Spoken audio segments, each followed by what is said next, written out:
Hey, what's up? So, different video this afternoon. I'm very interested in finance and money and that, and even though I don't have any of my own to spend on that, I'm always interested in how to properly spend it and how to think about finance so that one day when I earn a salary and that I can properly use it and manage it properly, and managing money is such an important thing. And so today's video is like a summary of the most important points from this really good 1990s financial instructional guide, Making Money Made Simple by Noel Whittaker and Magnus Heystek. Old book. I found it in our library, 1990, but money hasn't changed and behavior around money hasn't changed either. So these are the top 6, I think, tips from this great book.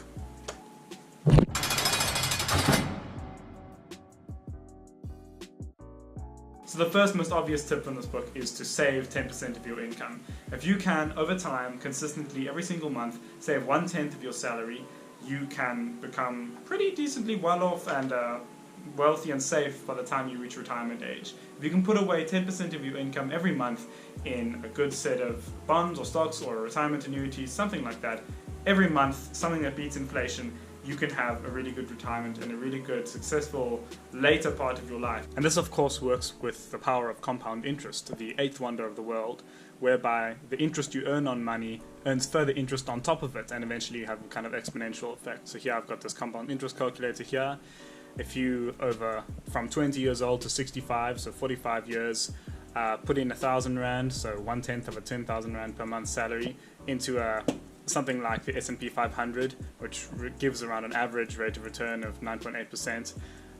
So taking it at 7% yearly, at the end of 45 years, your money has grown to about 3.8 million rands. This is only putting in 540,000 Rand. So this is the power of compound interest, and is why saving 10% of your salary each month can lead to a really happy, successful retirement one day. The second tip is to finance a car through a bank loan as opposed to a hire purchase agreement with a car dealership. So when you go out and you buy a car, as lots of South Africans do because we've got a massive car culture, don't go and take the purchase agreement from Hyundai or from Audi or from Volkswagen or whatever. Rather go to the bank and get a loan from the bank for whatever the value of the car is, 100k, buy the car cash 100k and pay back the bank over time, because banks have much lower interest rates than hire purchase agreements. Oftentimes people get caught up by a car salesman in really expensive, really unnecessary kind of add-ons to their contracts that they don't need, with misleading financial terms like balloon payment as well, that ruin people, and they kind of have to spend a large percentage of their paycheck every month paying off this really expensive car and this really expensive, even if the car isn't expensive, this really expensive and intricate loan repayment, whereas banks often simplify this and you just pay one set amount to your bank every month at a much lower interest rate and a much lower insurance value. This is something I only learnt for the first time in this book, so it may seem obvious to you, but I don't know, I've learned about it here and I just thought it was really interesting and worth sharing. The next thing is advice on where to save your money. So you've got extra money and you want it to grow and that you need to invest it somewhere. Just keeping it in a bank account doesn't work because your money devalues over time. As time goes on, the government prints more money and it's called inflation. When your money that you have in the bank account today, your 100 Rand, is not worth 100 Rand next week. It still says on a bill 100 Rand, but its purchasing power has gone down because the prices of everything have raised over time. This is why your grandmother always says that, back in her day, petrol cost 2 Rand to fill a tank or whatever, because as time has gone on, the Rand itself has weakened, and obviously compared to other countries it's weakened, but the Rand itself has weakened what you can buy for your Rands in South Africa because everything else has gotten more expensive because of inflation, because there's more money out there because the government has printed more money to service its debt. There's more money out there in the world to buy the same amount of products and services. So naturally the price for those products and services has to go up.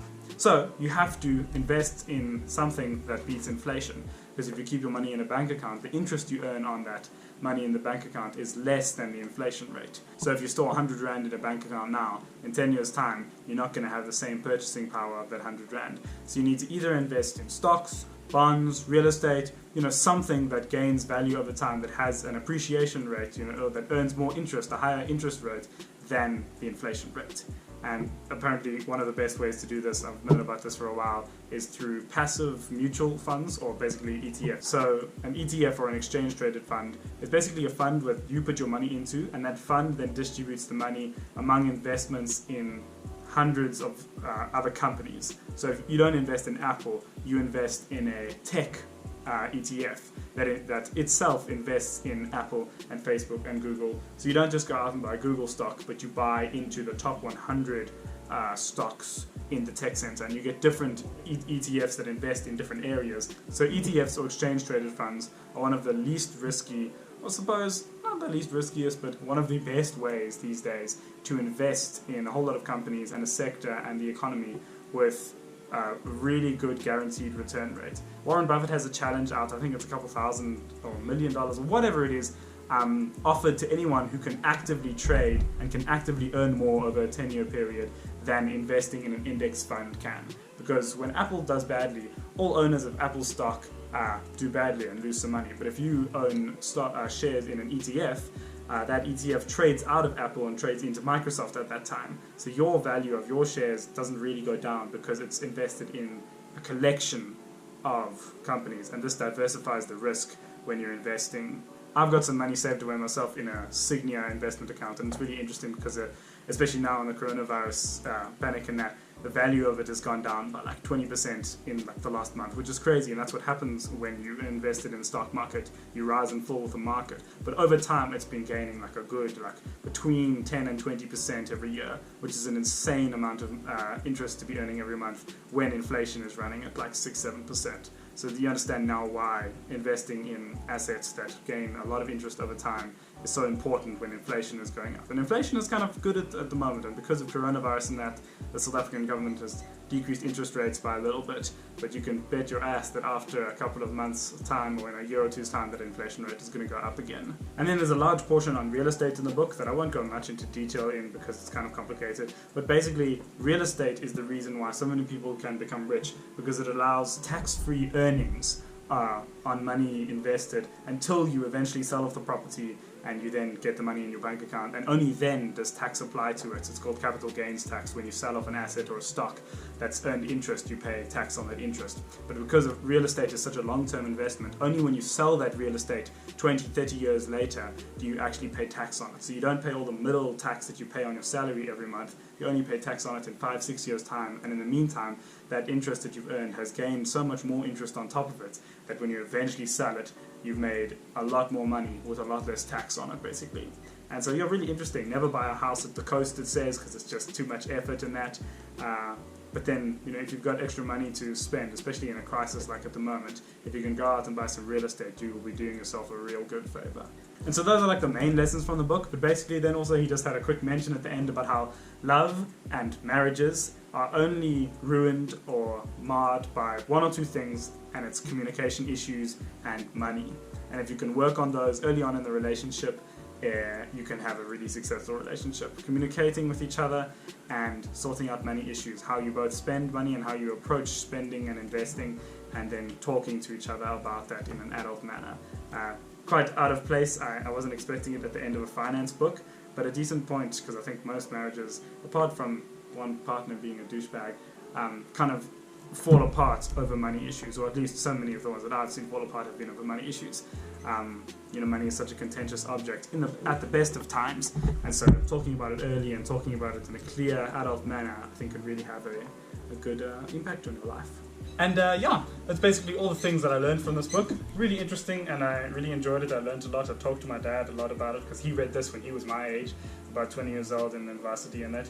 And so really interesting. I could apply some good things to my own life, and I hope you enjoyed what I shared. One or two other things that they mentioned throughout the book, like spending all the money you earn is a big mistake. You got to save for emergencies.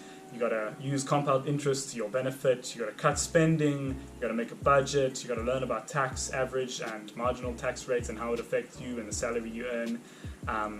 And learn about inflation and how it affects the money, where you put your money and how you save your money. Credit ratings, credit cards are basically evil. Buying a car, buying a house, saving for a retirement, all very important things, but should be thoroughly researched before doing them, because there's a lot of hidden snags that can trip you up when doing it. And then just some other detailed advice about like trusts, mutual funds, gold, success. And at the end, just success is getting what you want, and happiness is wanting what you get. And to always remember that when making financial decisions and decisions based around money. But yeah, really interesting. They, in the book, suggested you always carry on your education, and so this video is kind of an attempt to remind myself of all the important lessons and things to remember about money and that, at least according to the authors of this 1990s financial education book. But yeah, hope you enjoyed this different video today and are having a good time in lockdown. I'll talk to you soon. Thanks for watching.